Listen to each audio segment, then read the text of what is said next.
And welcome to Travels with Sheila.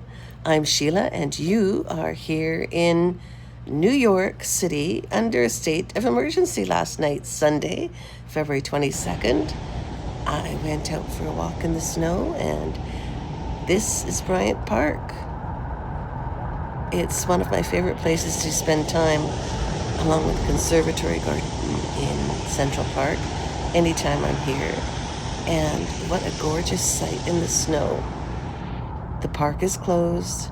If you try and set foot in it, you will find some security guards strongly encouraging you to leave. But the sights are gorgeous.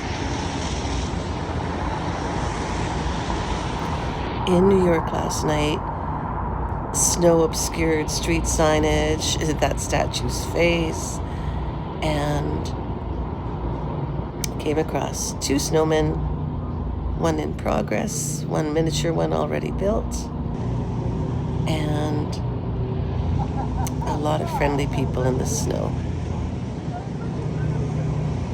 Enjoy.